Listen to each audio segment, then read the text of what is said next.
Welcome to Connie Palmer Sewing. Today what I'm going to show you is faux cathedral windows. That's what I call them. I came up with this technique, oh gosh, I don't know, 10 years ago maybe. It was a long time ago. It was really first when the spaghetti bias first came out.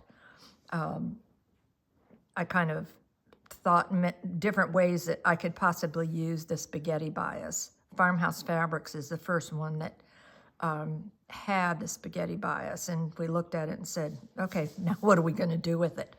So, because it won't sell unless we can do something with it. So quilting had cathedral windows where you use fabric and then fold it back in the center and sew it down.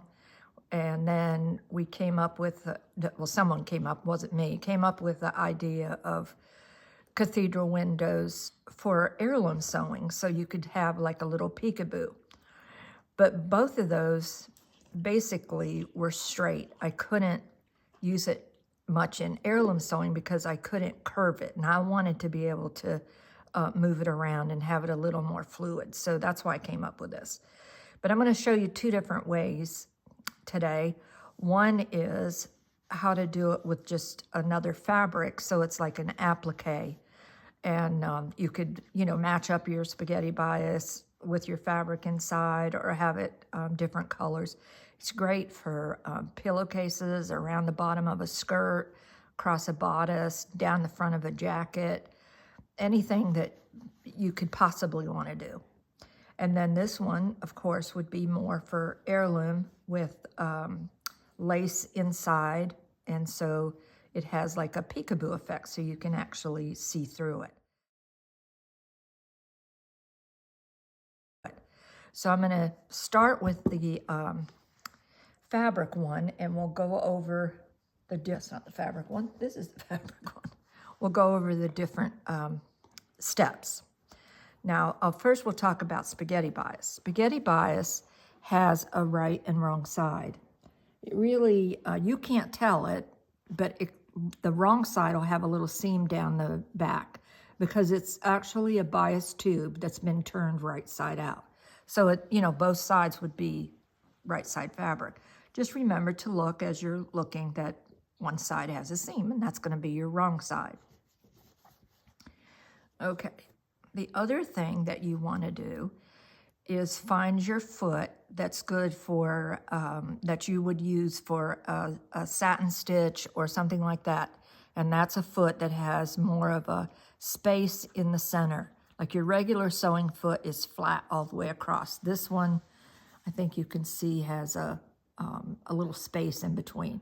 So you want that because this is going to ride on top of the spaghetti bias, so it has some height to it. So you want to make sure that you have the right foot on. And then, of course, we're going to use my favorite notion of all times, which is the glue pen. Okay, so let's get started. So the first thing you're going to do is you're going to trace whatever design that you're going to use onto your fabric. And then you'll take your spaghetti bias and actually just put glue right on the back of it, just like that. And I always put it on a serpentine design so that you don't have any stops in between. So this would be a seam that came across here. That's basically what that would be. So first you're going to go around one side. And then you're going to sew it down. And the stitch that I usually use is a 3-step zigzag. Now, a 3-step zigzag is on probably every machine there is, even an entry-level machine, because it's a utility stitch. So what a 3-step zigzag, it goes 1, 2, 3, and then 1, 2, 3. And rather than a regular zigzag, if you did a regular zigzag on it, it's liable to tunnel up. So that's why I decided to use this stitch. I don't use a twin needle because a lot of times especially when you're going on curves, and if I really actually curve this even more, it's very hard to maneuver and turn sharp corners with a twin needle. I know I did oh gosh, probably, I don't even know, 10, 12 years ago, I did a little Christmas outfits for kids with a Christmas tree on the top, on the front. I think most everybody has seen that. It's kind of a classic now. Well, that's even sharper corners that came around on the Christmas tree. And I did use a twin needle on that, but it's very difficult. So that's why I came up with this stitch. Is if you did this in white, which I think I've done white on one of them so you could see that it hardly shows up. Oh, here it is right here. See, it hardly shows up, but it keeps this very flat. Now, this stitch is, on most machines that I have found, the width of this stitch is 3.5. You don't want it to go all the way over to the side. You don't want it to come off the side. So see, when you're pivoting around, if it's too wide, it's going to get a little crazy. But you do want it to cover as much as you can. And the length is just going to be entirely up to you. This is probably about 1/4 inch. So you're going to take your spaghetti bias and you're going to put it on a scrap and you're going to get your settings for your machine. That's the best way that I can tell you to do that. So that's the first piece. And you want to have stabilizer on the wrong side. And the stabilizer, you're going to put your stabilizer on, sew that one side, and you're going to rip the stabilizer off before you start the other side, because otherwise it's going to be really hard for you to get the stabilizer from between those little footballs. And this will pop right out. If you just take a little pair of tweezers now, you can get that out. It's very easy. So then you'll put the next piece on, and that one you're just going to put in a serpentine stitch right over the top, same glue, same stitch, same everything. And you'll put stabilizer on the wrong side. See, this one just pulled right off. So it's very pretty. So that's with nothing inside. Now, if you want to put fabric inside it, the first thing you're going to do is you're going to draw your design on there, but you're going to draw it on the wrong side. And you'll put your fabric on the right side, and then you're going to sew in a serpentine stitch again on the wrong side. Now, I used, it's a little like an elastic stitch. We call it a lightning stitch. It's not a real zigzag. It kind of goes zig and then zag and then zig and then zag, but it's at an angle. So because I didn't want it to be real wide, I want it to be kind of skinny, and I didn't want it to tunnel up. So that's why I used that stitch. And then once you're finished sewing it, then you're going to trim around both sides of your footballs. And then all you have to do, once you do that, is add your spaghetti bias the same way.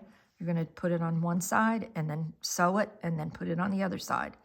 But remember, when you use the stabilizer, to use it on one side, tear it off, and then do the other side. I can tell you that's the best trick I can tell you about.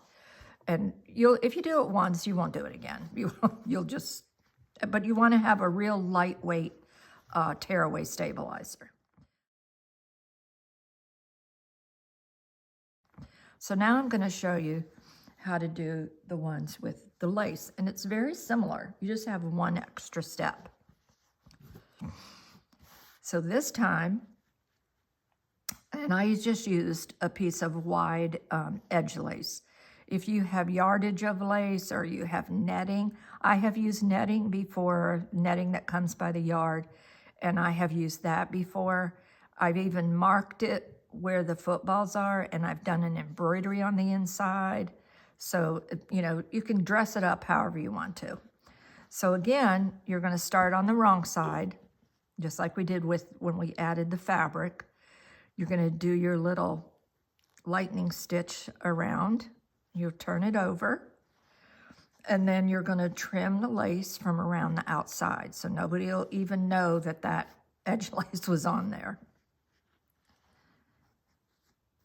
And then you're going to add the spaghetti bias the same way. You'll put your one side on, sew it down, and then sew the other side.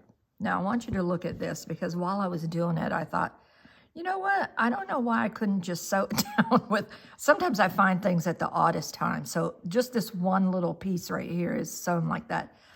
I used a straight stitch, not a twin needle, but I just sewed very close to the edge on one side and then very close to the edge on the other side. So if you don't like this zigzag, then you could always do that. It just makes a real pretty trim, I think. And then once you're done, I think I had this in the wrong place. This one should have come first. You're going to do this first. I'm sorry, I messed that up. You're going to do this first. You're going to put the lace on, sew on the wrong side, trim around the outside. Then you're going to flip it over, and you're going to trim the fabric from the inside of the football. And you have to be very careful that you don't cut your lace. And then you just go about, putting your spaghetti bias on. So it's really very easy, and it makes such a pretty trim so fast. This could even go around the outside of a quilt, on the sashings around the outside of the quilt, to kind of coordinate with your fabrics in your quilt. You could use it for about anything. So I hope you try it. Try it on little samples like I do. Don't try it on a dress or anything. But I have made a cute little day gown. I put this across the yoke, and then I had it around the hem of my day gown, and it just makes a real easy trim. So I hope you try it, and don't forget, if you like this video, make sure you click on like and add a note, because I want to know if you have any questions. And please, please, please subscribe, because I need all the subscribers I can get so I can keep making these videos. So anyway, just remember what I always say, and that is create, create, create.